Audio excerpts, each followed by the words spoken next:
সম্মানিত দর্শক শ্রোতা, আসসালামু আলাইকুম। আজকের বিষয় আগামী 15 দিন অর্থাৎ ঈদের 2 দিন পরে এই মাহফুজ আলম ও আসিফ মাহমুদ সজীব ভুঁইয়া সহ ডক্টর মোহাম্মদ ইউনূসের পতন হতে যাচ্ছে। সে বিষয়ে আপনাদের সাথে সংক্ষেপে শেয়ার করছি। দেখেন, আমি দীর্ঘ 6 মাস যাবৎ বলেছি, সেই বলাটা কেবল কাজে আস্তে আস্তে লাগতেছে। আমরা বলেছি এবং সেটা এখন হবে কেন? কিংস পার্টি তো সেই ডক্টর মোহাম্মদ ইউনূস তিনি নিজেই বলেছেন যে আমি ছাত্র জনতার সরকার, ছাত্ররা আমাকে এখানে বসাইছে। আবার ছাত্ররা যদি একটা রাজনৈতিক দল করে, সেখানে ছাত্ররা যদি প্রধান উপদেষ্টাকে বসায়, ছাত্ররা যদি রাজনৈতিক দল করে, তাহলে এখানে তো স্পষ্ট নিট অ্যান্ড ক্লিন, আর মানে এত কিছু বাড়ানোর আর বুঝানোর কিছু নেই।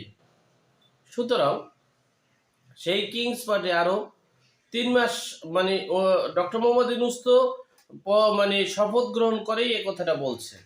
এরপরে যখন রাজনৈতিক দল ঘোষণা করবে বা দল করবে তখনই বোঝা উচিত ছিল। যাই হোক, নানান জল্পনা কল্পনা করে আবার এগুলোতে আন্দোলন সংগ্রামে আসে নাই বিএনপি আর যারা যারা আছেন, যেমন এই নুরুল হক নূর, গণ অধিকার পরিষদ, রাশেদ খান, তারা এগুলো করে নেই এই জন্য যে এই সরকারের মাধ্যমে সকল মামলা টামলা এই সেই সব কিছু যদি খারিজ করে পর এরপর আমরা মাঠে নামবো, সেই প্রস্তুতি তারা নিচ্ছিল। অবশ্য সেজন্য এখন তাদের মামলা যেখানে যা আছে সবকিছু শেষ হয়েছে। এখন তারা একটু মানে ঘোষণা দিচ্ছে, এই গণ অধিকার পরিষদ তারা বলছে যে যেহেতু ছাত্র একজন উপদেষ্টা নাহিদ ইসলাম তিনি পদত্যাগ করে যে রাজনৈতিক দল করেছেন, সেই ছাত্র প্রতিনিধি 2 জন আছেন। একজন হলো মাহফুজ আলম সাহেব মাস্টার মাইন্ড, আর একজন হচ্ছে আমাদের আসিফ মাহমুদ সজীব ভুঁইয়া।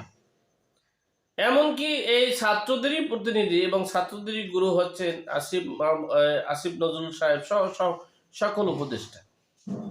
এখন এই গণ অধিকার পরিষদ 2 জনের পদত্যাগ দাবি করেছে। এটা হলো প্রথম ধাপ। এই 2 জন পদত্যাগ করার পরই হবে ডক্টর মোহাম্মদ ইউনূসের ধাপ। যাই হোক, আমার কথা হচ্ছে, আমি যতটুকু বুঝি তারা কঠোর আন্দোলনের হুঁশিয়ার দিয়েছে, আগামী 15 দিনের সময় দিয়েছে। 15 দিনে যদি তাদের পদত্যাগ না করে তাহলে তারা মানে এই গণ অভ্যুত্থানে যারা আছে সকলকে নিয়ে এই ডক্টর মোহাম্মদ ইউনূসের বাসভবন ঘেরাও করা হবে এবং তাদেরকে পদত্যাগ করতে বাধ্য করা হবে। তবে আমি বলবো এটা কিংস পার্টি, আর আপনারা কি করতে পারবেন কি পারবেন না সেটা ভিন্ন বিষয়। আপনারা আপনাদের কতটুকু রাজনৈতিক বিএনপি কতটুকু রাজনৈতিক পরিপক্ষ সেটা তাদের কর্মকাণ্ডই বোঝা যাবে। এক কথায় বলতে গেলে তারা কি করতে পারবে কি পারবে না সেটা ভিন্ন বিষয়। তবে আমার মতামত হচ্ছে, তত্ত্বাবধায়ক সরকারের মানে আওতায় অর্থাৎ তত্ত্বাবধায়ক সরকারের মাধ্যমেই আমি জাতীয় নির্বাচন চাই।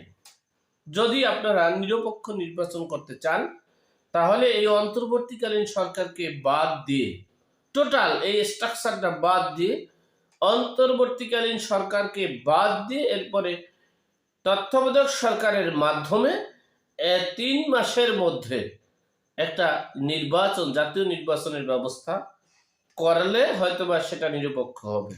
আর সেই দাবি দেওয়াটা বিএনপি কতটুকু করতে পারবে সেটা বিএনপির বিষয়। আর যদি না পারে তাহলে এই ছাত্র জনতারাই হচ্ছে আগামী দিনের কর্ণধার। এই ছাত্র জনতারাই হচ্ছে, কারণ হচ্ছে বিএনপি পারবে না বা পারবে তারা তারা নিজেরাও কিংস পার্টি, এই জন্যই তারা ওদের আগাচ্ছে না। এই জন্য এই গণ অধিকার পরিষদ দিয়েই প্রথম শুরু করাচ্ছে। দেখা যাক কতটুকু করতে পারে সেটা ভিন্ন বিষয়। তবে এই গণ অধিকার পরিষদ বলেন আর বিএনপি বলেন, যা বলেন নাই কেন, কিন্তু সকল দিক থেকে দেশি বিদেশি সকল দিক এবং বহিরাগত এই যে মার্কিন যুক্তরাষ্ট্রের যে গোয়েন্দা বিভাগের প্রধান তুলসী গ্যাবার্ড বলেছেন যে রীতিমতো বাংলাদেশ নিয়ে উদ্বিগ্ন আছেন তারা। এটা মানে বিশেষ শক্তি নিয়ে হ্যান্ডেলিং করবেন। যাই হোক, সর্বোপরি কথা হচ্ছে তাদের এমনিতেই সময় শেষ, আর এই সময়ের জন্যই কি করতে পারে বাকিটা আল্লাহর ইচ্ছা। যাই হোক, সর্বোপরি কথা হচ্ছে এই অন্তর্বর্তীকালীন সরকারকে বলবো, আইন শৃঙ্খলা রক্ষাকারী বাহিনীদেরকে বলবো, বাংলাদেশে প্রতিদিন অকারেন্স হচ্ছে, আসল শয়তানদেরকে, ডেভিলদেরকে, আসল এই দুর্নীতিবাজদেরকে, এই অপরাধীকে বিচারের আওতায় আনতে হবে। সে যে দলেরই হোক না কেন, বিচারের আওতায় এনে দেশকে এই মানে এই সন্ত্রাস, দুর্নীতিবাজ, এই এই অপরাধীদের হাত থেকে দেশকে মুক্ত করুন। সেই প্রত্যাশা রেখে আজকের মতো এখানেই শেষ করলাম। ভালো থাকবেন, সুস্থ থাকবেন। আসসালামু আলাইকুম।